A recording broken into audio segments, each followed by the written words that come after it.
자, 그래갈래 수필.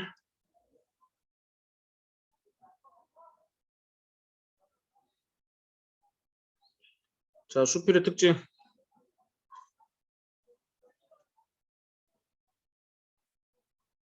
체험적,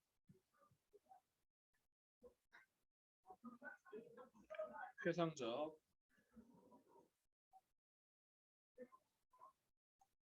사실적. 글씨 보이지? 예. 비전문적. 그 다음에 신변잡기적.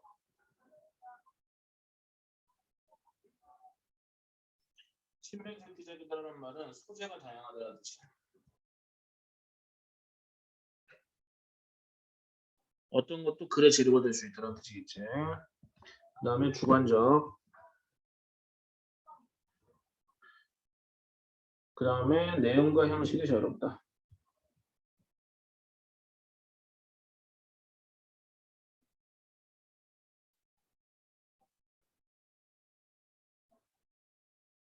그 다음에 분량이 비교적 짧다.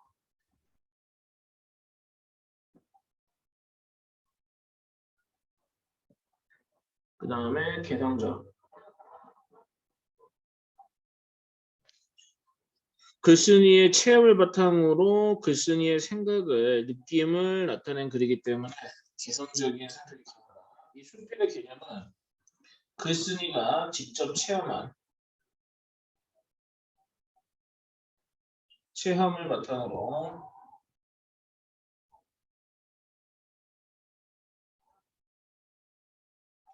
느낀 점을 사실적으로 쓴 걸.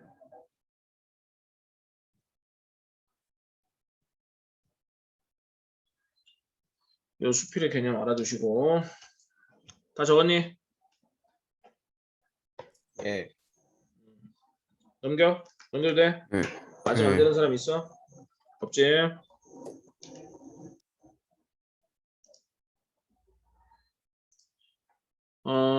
자, 초신성 이후에 제목 위에 봐보자. 우주의 생명이 탄생하는 과정 끊고 초신성이 어떤 역할을 하는지, 초신성의 역할. 우주의 생명이 태어날 때 초신성이 어떤 역할을 하는지 그거에 대해서 확인해야 되고, 그 다음에 초신성으로부터 우리가 얻을 수 있는 교훈은 또 무엇인가, 요거 위주로 가져야 돼. 그리고 초신성의 개념은 정확하게 알고 있어야 된다, 우선은. 그리고 후예라는 것은 초신성의 후손이라는 뜻이야. 초신성의 후손. 초신성이 우리의 조상이 된다는 거지.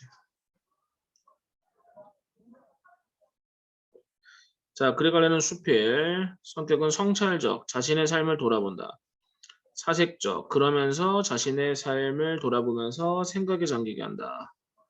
교훈적, 그 다음 중심 소재는 초신성, 주제 우리 삶과 공동체를 위한 나눔, 그 다음에 사회 환원. 환원은 돌려준다는 뜻이야. 그냥 욕심쟁이처럼 가지고 있는 것이 아니라 다른 사람에게 내가 가지고 있는 것을 나눠준다는 거지. 요거는 초신성이 그 우주의 생명과 관련되어서 이 초신성도 나눔의 어떤 모습을 보여주고 있는데, 그것을 우리가 교훈 삼아야 된다는 거야. 초신성의 어떤 나눔의 실천, 그런 부분들. 그 다음에 특징, 유추의 방식을 활용하고 있다. 유추라는 건 뭐냐면은 A를 통해서 B를 설명을 하는 건데, 이 A는 상황이야, 상황. A 상황을 통해서 B 상황을 설명하는 거야. 예를 들면 뭐 김연아나 박지성, 얘네들이 어떻게 돼? 열심히 노력해가지고 세계적인 스타가 됐지. 이것과 마찬가지로 우리도 노력하면 대학에 갈 수 있을 것이다. 요게 유추인 거야. 근데 만약에 이 A하고 B를 단어로 나타내면은 사과 같은 얼굴 이렇게 되겠지. 요러면 비유가 되는 거야. 이렇게 상황을 가지고 얘기를 하면 유추가 되는 거고. 그러니까 유추하고 비유는 좀 닮아 있는데 상황을 가지고 이야기를 하느냐 아니면은 단어를 가지고 이야기를 하느냐 이렇게 구분하면 된다. 유추의 방식을 활용하여 나눔과 사회 환원의 가치를 전달하고 있다. 그러니까 나눔을 실천하자, 사회 환원을 실천하자 이 얘기를 하고 있어. 유추를 통해서. 그냥 구체적인 사례, 예시를 들고 있다. 자, 본문 첫 번째 줄.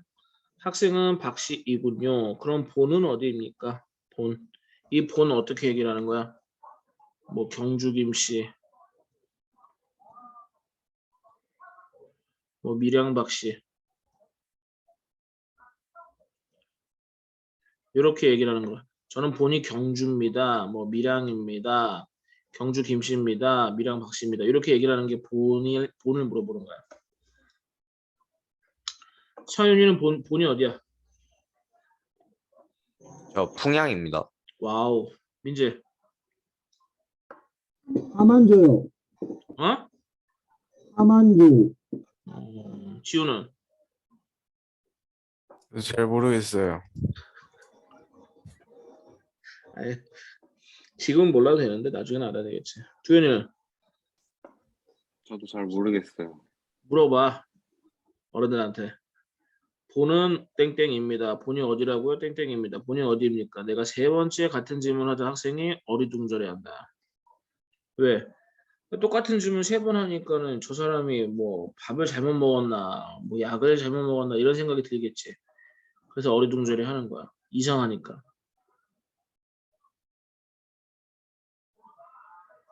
이상한 질문을 하니까. 한 번 했으면 되는데 여러 번 똑같은 질문을 하니까 이상하다는 생각이 드는 거야. 사람 몸을 구성하는 주요 원소는 수소, 탄소, 질소, 황소, 인. 이거 어디에서부터 온 거야?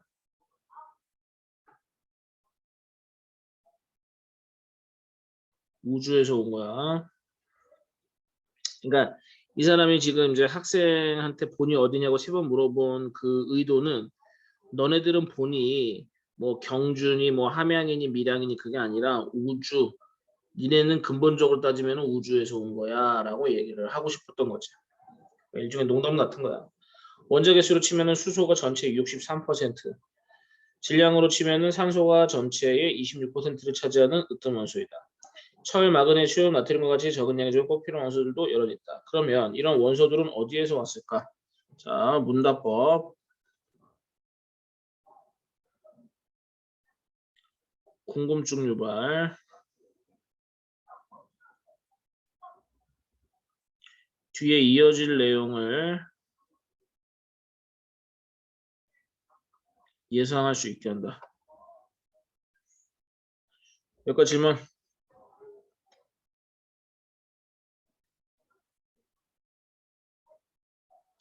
우선 우주에 존재하는 대부분의 수소 원자는 우주 초기 우주의 나이가 1초일 때 대략 3분이 될 때까지 만들어졌다.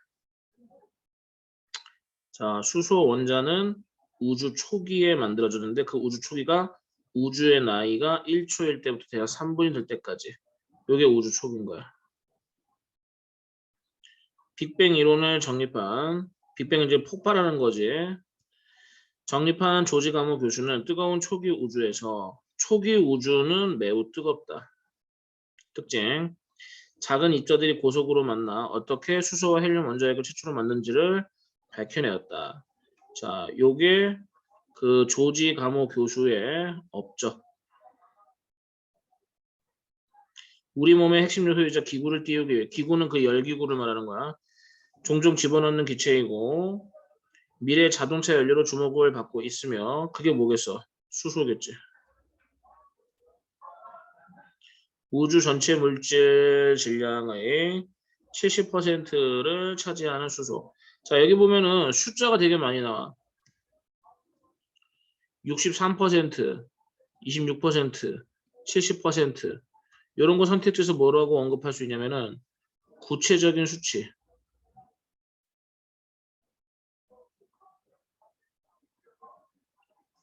신뢰성, 사실성 이걸 높여준다. 우주 초기 처음 3분간 만들어져 온 우주에 고루 뿌려진 후 뭐가? 수소. 지금 계속 수소 얘기하는 거야. 우리 몸속에 자리 잡게 되었다고 현대 우주론에서는 이해한다. 그러니까 우리 몸에 있는 이 수소는 어디에서 왔다? 지금 이 수소가 우리 지금 몸에 있는데 이 우리 몸에 있는 이 수소는 결국에는 우주에서 왔다.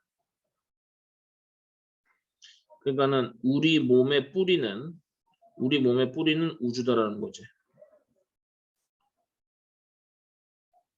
자, 밑에 초신성 개념. 동성고는 어휘 문제 묻는 거는 반드시 나온다. 이런 거는 기본. 여기 써 있는 건 당연히 알아야 돼. 써 있지 않은 것도 단어 다 찾아놔야 된다. 그 다음에 왼쪽에 보면은 대화를 직접 인용하고 있고 그 다음에 관심과 호기심을 불러일으킨다. 그 다음에 글쓴이가 상식, 통념과 다른 새로운 관점을 아까 전에 본을 물어봤다는 거. 본 물어봤을 때 학생들한테 그 본이 우주다라고 이제 이야기를 하고 싶은 거지. 새로운 관점으로다가 이야기를 하고 싶은 거야. 그 다음에 문답법을 활용한 다양한 내용 전개. 단락별 화제를 더욱 선명히 제시한다. 내용을 더 쉽게 예측할 수 있게 한다. 아까 얘기했지. 뒤에 이어질 내용을 예측할 수 있게 한다. 예상할 수 있게 한다. 여기까지 질문. 넘어가더니 네. 그러면 수소와 헬륨보다 무거운 원소들은 어디에서 만들어졌을까? 탄소, 질소, 산소는 태양과 같은 작은 별에서 만들어졌다. 옆에다가 메모해 주라고. 탄소, 질소, 산소 얘네들은 어디에서 만들어졌대? 작은 별. 무엇과 유사한? 태양처럼 유사한 작은 별에서 만들어졌다. 이거 CNO 이거 읽을 줄은 알지? 예. 우리 은하 내에는 태양과 같은 작은 별이 약 1000억 개. 보이는 우주 내에는 우리 은하와 같은 은하가 약 또 1000억 개. 자, 태양의 작은 별이 1000억 개, 그 다음에 은하와 같은 은하가 1000억 개. 작은 별들은 뜨거운 중심부 수소를 핵융합 발전에 빛을 만드는데, 자, 요거는 작은 별이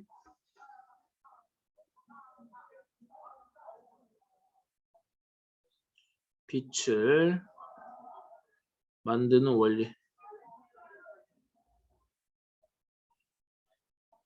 수소를 핵융합 발전을 해서 빛을 만든다. 그 과정에서 헬륨이 만들어진다. 헬륨. 그럼 헬륨은 어떤 과정에서 만들어진다? 수소를 핵융합할 때.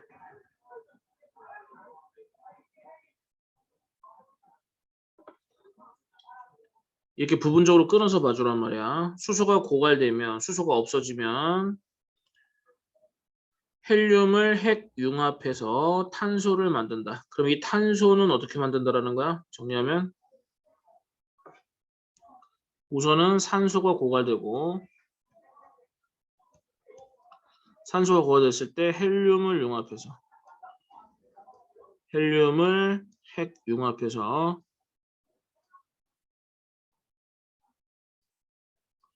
탄소를 만든다. 그리고 탄소를 이용해 산소 등을 만든다. 이 산소는 무엇을 이용한다? 탄소를 이용한다.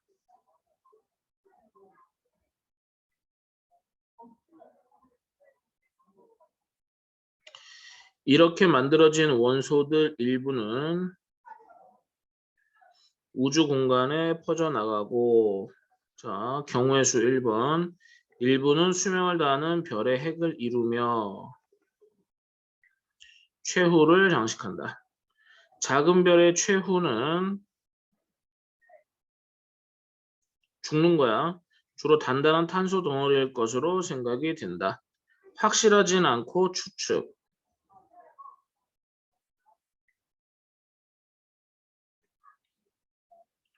다이아몬드를 특별히 좋아하는 사람들은 죽은 별을 탐사해 보기를 권한다. 왜? 다이아몬드는 뭐로 이루어져 있으니까? 탄소로 구성되어 있으니까.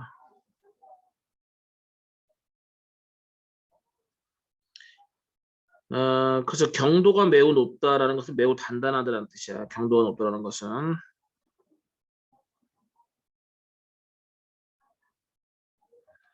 다만 중력이 워낙 세서 일단 착륙한 후 다시 돌아오는 것이 거의 불가능하므로 그냥 그곳에서 다이아몬드와 함께 평생 살아야 한다는 점은 미리 알고 탐사에 나서야 한다. 이거 뭐 대주도 않는 농담하고 있네. 과학 원리를 활용하여 흥미를 주기 위한 내용을 서술하고 있다. 되게 재미없는 농담하면서 흥미를 불러일으키고 있는 거야. 그 다음에 지금 오른쪽에 날개지문 보면은 여기까지 설명된 거야. 수소, 헬륨, 탄소, 산소. 그리고 수소 쪽으로 갈수록 가볍고 그 다음 밑에 황, 인, 마그네슘, 철 이쪽으로 갈수록 무겁다. 그리고 얘네들은 다 핵 융합을 통해서 생성이 되고 산소보다 더 무거운 황, 인, 마그네슘, 철 얘네들은 태양보다 대략 10배 이상 무거운 별에서 만들어졌다. 무거운 별들은 작은 별들보다 짧고 굵은 삶을 산다. 그러니까 수명이 짧다라는 거야. 수명이 짧다. 어떤 별이? 무거운 별이. 그러니까 무거운 별은 곧 사멸.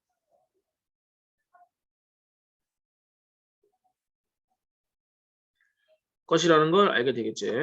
작은 별들이 100억 년 가까이 살 수 있는 곳에 자, 작은 별이 100억 년 가까이 산다. 오래 산다. 큰 별들은 1000만 년 정도. 얼마 못 산다. 자, 여기서 설명 방식 대조.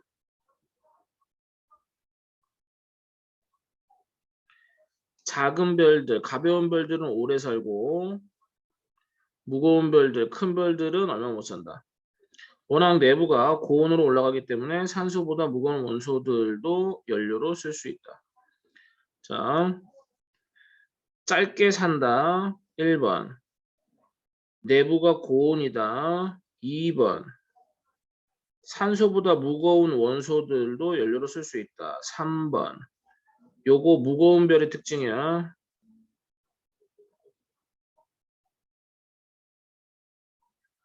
여기까지 질문.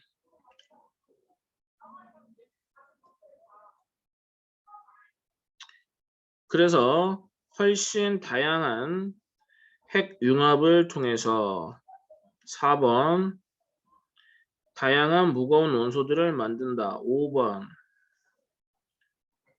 철을 만든 후 철까지 만들어 무거운 별들은 초신성 폭발을 하게 된다. 이게 별의 최후야.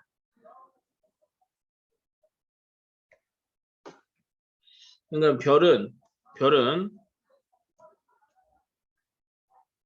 처음에는 가볍게 시작을 해. 가볍게 시작을 하다가 점점 무거워지고 결국에는 초신성 폭발을 하게 된다. 결론은 초신성 폭발이 된다는 거지.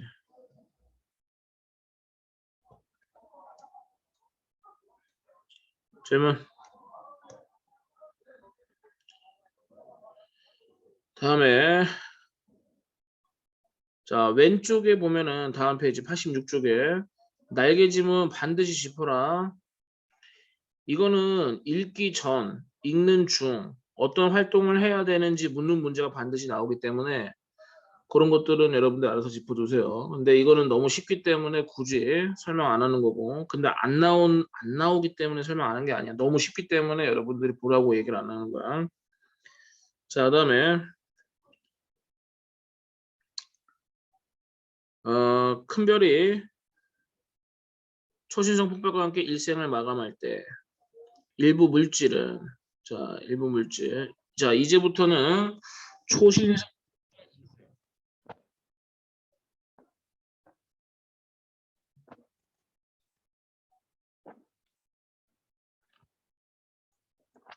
일부 물질은 그 폭발의 잔해인 블랙홀이나 중성자별 안에 갇히지만 1번 대부분은 우주 공간으로 환원된다. 돌아간단 말이야.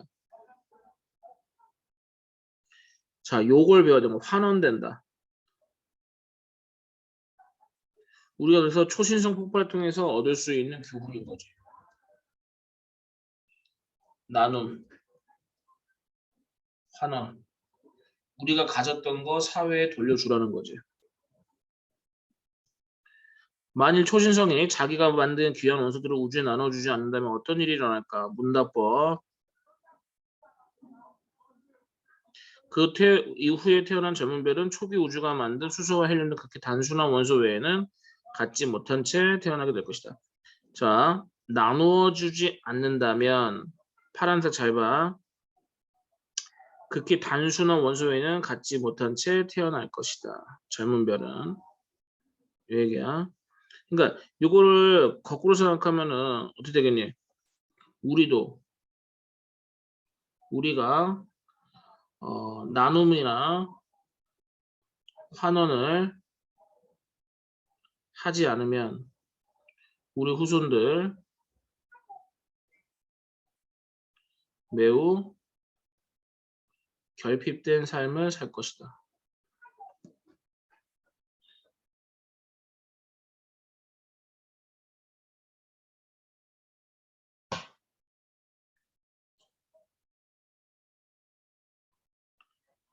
태양도 예외가 아니다. 태양도 예외가 아니다. 초신성의 원소들을 우주에 나눠주지 않는다면 태양계에서 생명체가 나타나지 없었을 것이다. 그러니까는 우리도 그 어떤 별의 나눔을 통해서 이렇게 생명을 갖고 태어났기 때문에 우리도 이렇게 후손들을 위해서 우리가 갖고 있는 것을 나눔을 해야 된다는 거지. 우주 전체로 보면은 무기물 우주가 된다. 우주가 시작하고 팽창하고 우주가 시작했고 팽창했고 별과 행성이 만들어졌고 은하가 탄생하고 하지만 평화로워 보이는 우주엔 이렇게 무기물 외에는 다른 어떤 숨쉬는 것도 있을 수가 없다.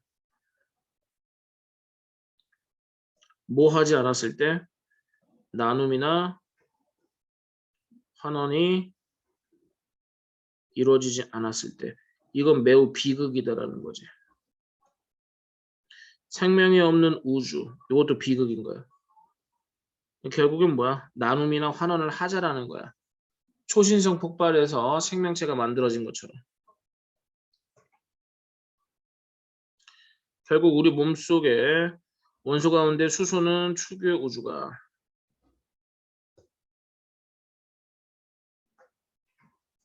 그 외 다른 원소들은 작고 큰 별들이 제공을 했다. 특히 산소보다 무거운 원소들은 대부분 태양이 태어나기 전, 그러니까 약 46억 년 전 어느 날 이 근처에 살다가 초신성 폭발과 함께 생을 마감한 이름 모를 어떤 거대한 별이 만들었을 가능성이 매우 크다. 요거 시험이 되게 잘 나와요. 부분. 즉 부연 설명 70억 지구 인구는 모두 한 별의 흔적을 공유하고 있는 것이다.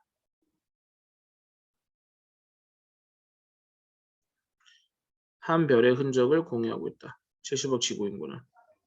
그건 뭐야? 모두 뿌리가 같다.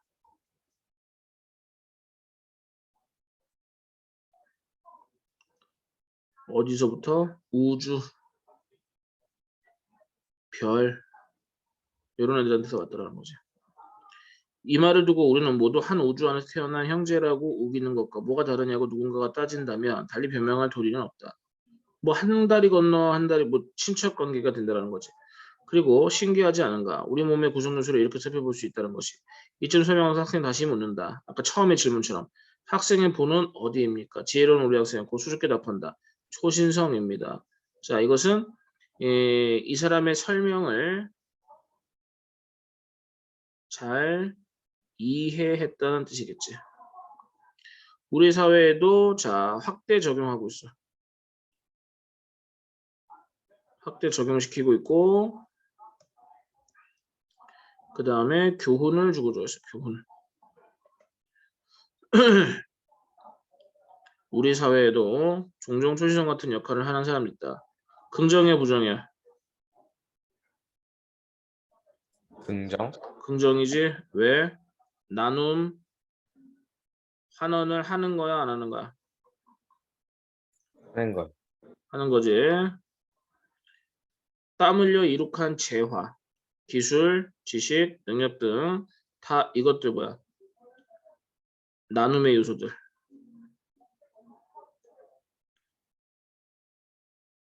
그냥 돈만 나누자 이게 아니라 이런 무형의 것들도 유형 무형의 것들도 나눔의 대상이 될 수 있다. 아낌없이 사회와 나누는 그런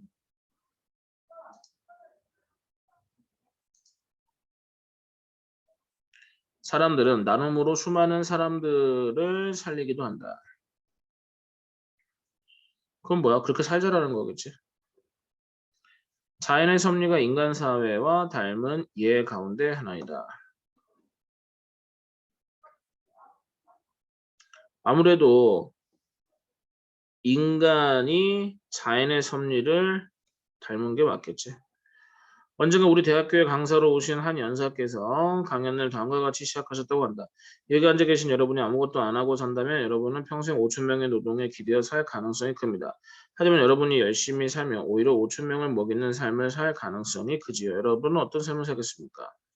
자, 여기서 노동 평생 5천 명의 노동에 기대어 산다. 이거는 부정이고 5천 명을 먹이는 삶을 살 5천 명을 먹이는 삶 이건 긍정이 되겠지. 그래서 여러분이 열심히 살면 이게 이제 나눔의 삶과도 같은 거지. 여러분은 과연 어떤 삶을 살겠습니까? 저 질문을 통해서